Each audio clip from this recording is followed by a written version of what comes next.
7 दिसंबर 2010 बेंगलोर का M Chinnaswamy stadium. रात के अंधेरे में जगमगाती फ्लडलाइट्स के नीचे एक ऐसा रोमांचक मैच हो रहा था जिसे भारतीय क्रिकेट फैंस आज तक भूल नहीं सके। साल 2010 में न्यूजीलैंड 5 मैचों की ओडीआई सीरीज के लिए भारत के दौरे पर थी और अपने प्रारंभिक 3 मैच हार जाने के बाद गुस्से में तिलमिलाए न्यूजीलैंड के बल्लेबाज आज भारतीय गेंदबाजों को सबक सिखाने के लिए ठान चुके थे। इस सीरीज का चौथा मैच 7 दिसंबर 2010 को बेंगलोर के इस एम चिन्नास्वामी स्टेडियम में खेला जाता है। गौतम गंभीर ने टॉस जीतकर पहले गेंदबाजी करने का फैसला लिया, लेकिन शायद उन्हें नहीं पता था कि आज बेंगलोर की इस पिच पर रनों का एक ऐसा तूफान आने वाला है जो भारतीय गेंदबाजों को पूरी तरह से तबाह कर देगा। मैदान पर उतरे मार्टिन गुप्टिल और ब्रेंडन मैकुलम, दो ऐसे तूफानी सलामी बल्लेबाज जिनके बल्ले से गेंद लगने के बाद सीधे बाउंड्री का रास्ता देखना जानती थी। और आज तो मानो उन्होंने भारतीय गेंदबाजों के खिलाफ किसी जंग का ऐलान कर दिया था। पहले ओवर से ही चौके और छक्कों की बारिश शुरू हो चुकी थी। जहीर खान, आशीष नेहरा, प्रवीण कुमार, भारत के सभी अनुभवी गेंदबाज सब के सब बेबस नजर आ रहे थे। मैकुलम और गुप्टिल ने गेंदबाजों को इतना बेरहमी से पीटा कि मैदान पर खड़े भारतीय खिलाड़ियों की सांसें थम गई और सिर्फ 8 ओवरों में स्कोर 60 के पार पहुंच गया। बेंगलोर की भीड़ सन्नाटे में थी। 8वें ओवर के चौथी गेंद पर गुप्टिल आउट हुए, लेकिन तब तक भारत को नुकसान हो चुका था। न्यूजीलैंड के 62 रन बन चुके थे, लेकिन यह तो बस अभी एक शुरुआत थी। गुप्टिल के जाने के बाद मैदान पर आए रॉस टेलर और उनका साथ दिया स्कॉट स्टायरिस ने। दोनों अनुभवी, दोनों खतरनाक। रॉस टेलर ने 44 रनों की विस्फोटक पारी खेली और स्टायरिस ने भी 46 रन ठोक दिए। भारतीय गेंदबाज एक के बाद एक करके मार खा रहे थे। हालांकि यूसुफ पठान ने स्टायरिस और कप्तान डैनियल विटोरी के विकेट लेकर भारत को थोड़ी राहत तो दी, लेकिन रनों का प्रवाह थमने का नाम नहीं ले रहा था। और फिर मैदान पर उतरे जेम्स फ्रैंकलिन, वो नाम जो उस रात हर भारतीय के जेहन में डर बनकर बैठ गया। फ्रैंकलिन ने शुरुआत में तो धैर्य से खेला, लेकिन जैसे जैसे पारी आगे बढ़ी वैसे वैसे उनका खेल और भी भयानक होता चला गया। फ्रैंकलिन ने मैदान पर चौकों और छक्कों की बारिश कर दी और आखिरी के 3 ओवर तो किसी कयामत से कम नहीं थे। 47वें ओवर में यूसुफ पठान के खिलाफ उन्होंने पिच पर आगे बढ़कर ऐसा शॉट मारा कि गेंद मिड विकेट की सीमा के पार चली गई। भारतीय गेंदबाजों की कमर टूट गई थी, लेकिन असली तबाही तो अभी बाकी थी। 50वां ओवर, आशीष नेहरा की गेंदबाजी और जेम्स फ्रैंकलिन का तांडव। पहली गेंद पर फ्रैंकलिन का यह शॉट और गेंद बाउंड्री को पार कर गई। दूसरी गेंद सीधी बाउंड्री की ओर, एक और धमाका। तीसरी गेंद लॉन्ग ऑफ के ऊपर से एक विशाल छक्का। चौथी गेंद मिड विकेट पर एक और चौका और 5वीं गेंद एक बार फिर वाइड लॉन्ग ऑफ की बाउंड्री को पार कर गई। जेम्स फ्रैंकलिन ने सिर्फ 69 गेंदों में 98 रन ठोक दिए थे।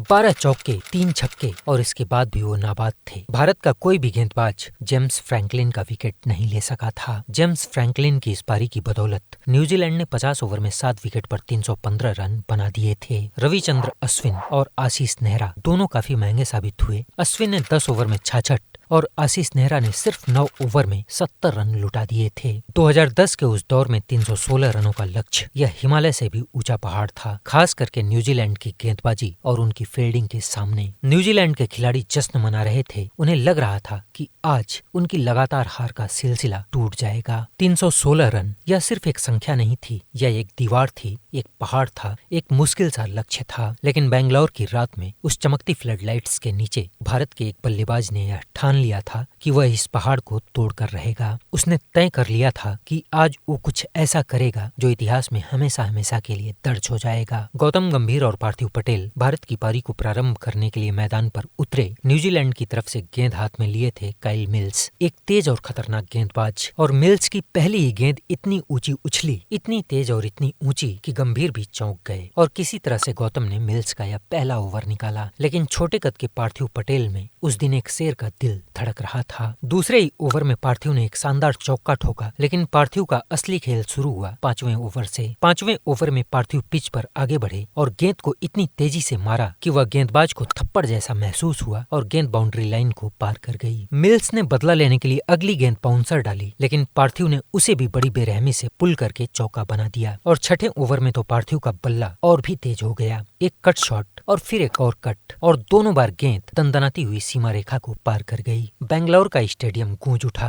2 खूबसूरत ड्राइव और दोनों 4 रनों के लिए बाउंड्री के बाहर। पार्थिव ने पॉइंट के ऊपर से भी लगातार 2 चौके और ठोके और पार्थिव की इस दंदनाती हुई बल्लेबाजी के कारण भारत इस लक्ष्य की तरफ आसानी से बढ़ रहा था। लेकिन क्रिकेट खेल ही ऐसा है जहां एक पल में सब कुछ बदल जाता है। 10वें ओवर में गंभीर ने गेंद को सीधा पॉइंट के हाथों में मार दिया। 27 रन बनाकर गंभीर पवेलियन वापस लौट गए। गंभीर के जाने के बाद मैदान पर आए युवा विराट कोहली भारत का भविष्य, लेकिन उस रात भविष्य को वर्तमान बनने का मौका नहीं मिला। एंडी मैके की एक तेज बाउंसर और कोहली ने मिल्स को कैच दे दिया। विराट बिना खाता खोले वापस चले गए। दो बड़े बल्लेबाज सिर्फ 67 के टोटल स्कोर पर वापस जा चुके थे। न्यूजीलैंड ने मैच में वापसी कर ली थी। उनके गेंदबाज मुस्कुरा रहे थे। कप्तान डेनियल विक्टोरी के चेहरे पर आत्मविश्वास लौट आया था। विराट के जाने के बाद मैदान में उतरे युवराज सिंह, वो खिलाड़ी जिसमें असंभव को भी संभव बनाने की ताकत थी। खास करके युवराज के कवर ड्राइव तो इतने खूबसूरत होते थे कि बार बार देखने को मन करता था। 16वें ओवर में भारत का स्कोर 89 रन तक पहुंचा। 17वें ओवर में युवराज ने पुल शॉट से एक छक्का भी मारा। उसी ओवर में पार्थिव ने एक सिंगल लेकर अपना पहला अंतर्राष्ट्रीय अर्धशतक भी पूरा किया। भारत का स्कोर 100 के पार पहुंच गया था। स्टेडियम में फिर से उम्मीद की लहर दौड़ गई थी, लेकिन क्रिकेट में उम्मीद और निराशा का फासला बहुत कम होता है। अगले ही ओवर में युवराज ने नाथन मैकुलम की गेंद को हवा में उछाल दिया और जेमी हाउ ने गेंद को कैच कर लिया। 103 पर भारत का तीसरा और सबसे कीमती विकेट गिर चुका था। युवराज, वो खिलाड़ी जो बड़े स्कोर को भी छोटा बना देते थे, आज सिर्फ 20 रन बनाकर वापस चले गए। युवराज के बाद मैदान पर आए रोहित शर्मा, युवा, प्रतिभाशाली, लेकिन अभी साबित होना बाकी था। लक्ष्य बहुत बड़ा था और भारत के विकेट गिरने का सिलसिला रुकने का नाम नहीं ले रहा था, क्योंकि अगले ही ओवर में पार्थिव पटेल भी मैकुलम का शिकार हो गए। अब टोटल 108 पर भारत के 4 विकेट गिर चुके थे। पार्थिव के जाने के बाद मैदान पर आया था भारत का एक पठान, जिसे दुनिया यूसुफ पठान के नाम से जानती थी, लेकिन तवज्जो नहीं देती थी।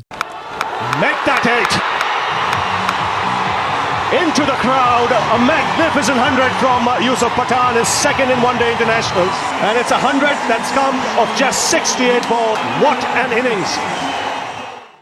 रोहित शर्मा और यूसुफ पठान, दो युवा योद्धा, 2011 विश्व कप की टीम में अपनी जगह बनाना, लेकिन जगह सिर्फ एक थी और यह मैच तय करने वाला था कि वह जगह किसे मिलेगी। क्रीज पर मौजूद इन दोनों बल्लेबाजों ने धीरे धीरे समझदारी के साथ रनों को जोड़ना शुरू किया। 24वें ओवर में रोहित ने डेनियल विक्टोरी की गेंद पर पिच से आगे बढ़कर एक गगनचुंबी छक्का जड़ा और अगले ही ओवर में रोहित ने एंडी मैके की इस शानदार गेंद को अपने स्कट से सीमा के पार भेज दिया। न्यूजीलैंड के गेंदबाज रोहित के तूफान को रोकने की कोशिश कर रहे थे, लेकिन उन्हें क्या पता था कि पठान नाम का एक बवंडर अभी उनका इंतजार कर रहा है। 27वें ओवर में यूसुफ पठान ने डेनियल विक्टोरी की इस गेंद पर एक कड़ाकेदार फ्लैट छक्का मारा और हताश भारतीय दर्शकों के दिल में फिर से उम्मीद की किरण जाग उठी। 30 ओवर समाप्त हो चुके थे और भारत 164 रन बना चुका था। बाकी बचे 20 ओवरों में 152 रनों की जरूरत थी। उस दौर के हिसाब से यह असंभव लग रहा था, लेकिन भारत के इन दोनों शेरों ने हार नहीं मानी थी। 31वें ओवर में डेनियल विक्टोरी की इस गेंद पर यूसुफ पठान ने एक और गगनचुंबी छक्का ठोका। पठान के छक्के इतने लंबे जा रहे थे कि बाउंड्री पर खड़े फील्डर बस तमाशबीन बनकर देख रहे थे और अगले ही ओवर में रोहित ने भी कवर के ऊपर से अपने इस लॉफ्टेड शॉट से गेंद को बाउंड्री के पार पहुंचा दिया। अब 33 ओवरों का खेल खत्म हो चुका था और भारत का स्कोर 187 रन तक पहुंच गया था। लग रहा था मानो भारत मैच में वापसी कर रहा है। यूसुफ और रोहित के बीच 103 गेंदों में 80 रनों की साझेदारी हो चुकी थी, लेकिन तभी 34वें ओवर में टीम सऊदी की गेंद पर रोहित शर्मा ने एक शॉट खेला और गेंद सीधे मिड ऑफ के हाथों में चली गई और रोहित के इस विकेट के साथ ही इस मैच का रुख पूरी तरह से बदल गया। भारत को अभी भी सिर्फ 100 गेंदों में 128 रनों की जरूरत थी और भारतीय बल्लेबाजी लगभग खत्म हो चुकी थी। क्रीज पर बचे थे सिर्फ 2 खिलाड़ी, यूसुफ पठान और सौरभ तिवारी। पूरी दुनिया ने मान लिया था कि भारत हार चुका है। घरों में लोगों ने टीवियां बंद करना शुरू कर दिया था। न्यूजीलैंड के खिलाड़ी जश्न की तैयारी में थे, लेकिन क्रीज पर खड़ा भारत का यह पठान हार मानने को तैयार नहीं था। 17 नवंबर 1982 को बड़ौदा की गलियों में जन्मा यह लड़का, जो एक मस्जिद में पड़ा हुआ था, जिसके पिता एक मुअज्जिन थे, जिसने गरीबी देखी थी और संघर्ष भी देखा था। वही यूसुफ जिसे 2007 T20 विश्व कप के फाइनल में मौका मिला था और जिसने पहले ही गेंद पर छक्का लगाकर अपना नाम भी रोशन किया था।